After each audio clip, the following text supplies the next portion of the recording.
জীবনের একটা পর্যায়ে এসে বুঝবেন সবার কাছে ভালো হওয়ার কোনো প্রয়োজন নেই।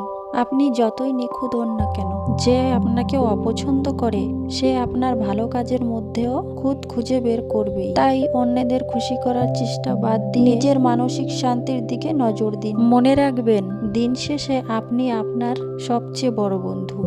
সো হ্যালো এভরিওয়ান, তোমাদের সবাইকে স্বাগত জানাই আমার একটা নতুন ব্লগে। তো সকালে উঠেই যুদ্ধ চালু হয়ে গেছে। রাতে আমার গ্যাস ট্যাস মুছে রাখে থুই, কিন্তু দুদিন হয়েছে রাখতেই পারছি না, প্রচন্ড কাম। তাই এই যে আমার নতুন একটা রান্নাঘরের এখনো কিছুই করতে পারিনি, কিন্তু রান্না করছি। আর নিচে দেখতেই পারছো কি অবস্থা। একটা তেতো বাস্তব কথা কি জানেন, রক্তের সম্পর্ক, আত্মার সম্পর্ক, এইগুলো প্রায় বিলুপ্তির পথে। এখন যে সম্পর্কগুলো আছে সেগুলো হচ্ছে স্বার্থের সম্পর্ক, টাকার সম্পর্ক, প্রয়োজনের সম্পর্ক। ঠিক বললাম কিনা বলুন? এই দেখো, তোমাদের সাথে গল্প করতে করতে আমার সবজিও কাটা হয়ে গেছে। তো ওদিকে ভাতটা বসিয়েছিলাম, তো প্রায় হয়ে এসেছে। এতটাই গরম লাগছিল যে কি বলবো। সকাল সকাল এই যে ভাজিটা বসাই দিয়েছি, এই যে বিনিচ কটা ভাজবো আর পুঁই শাক দিয়ে মাছ দিয়ে রান্না করব।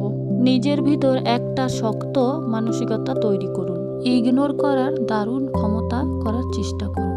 জাস্ট পাত্তা দেব না কে কি বললো, কে সমালোচনা করলো, কে ঘৃণা করলো, কে ছেড়ে গেল, কে অবহেলা করলো, এইসব ভাবার সময় নেই।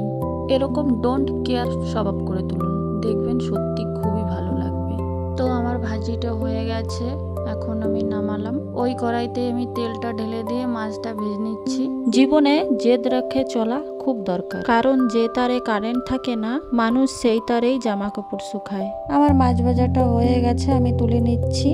আর ওই কড়াইতে আমি একটু তেল দিয়ে জিরে দিয়ে তারপর পুঁই শাকটা দিয়ে দেবো। তো রাঁধতে রাঁধতে আরেকটা কথা বলি, জানো তো বন্ধুরা, স্বার্থের এই দুনিয়াতে ভালো খারাপ কিছু বলে হয় না।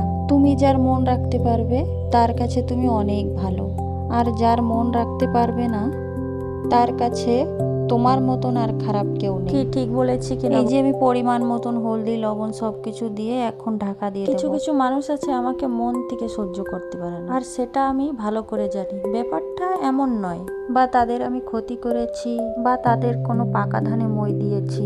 ব্যাপারটা টোটালি হিংসা আর অহংকারের। তো আমার সবজি ভাজাটা হয়ে গেছে, আমি এখন জল ঢেলে দিচ্ছি।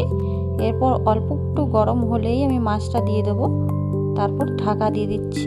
এই যে আমার রান্না এখন কমপ্লিট হয়ে গেছে। তো বন্ধুরা, আমার ভিডিওটা তোমাদের কাছে কেমন লেগেছে কমেন্ট করে জানিও। তো এখনের মতন টাটা, আবার দেখা হবে নেক্সট ভিডিওতে।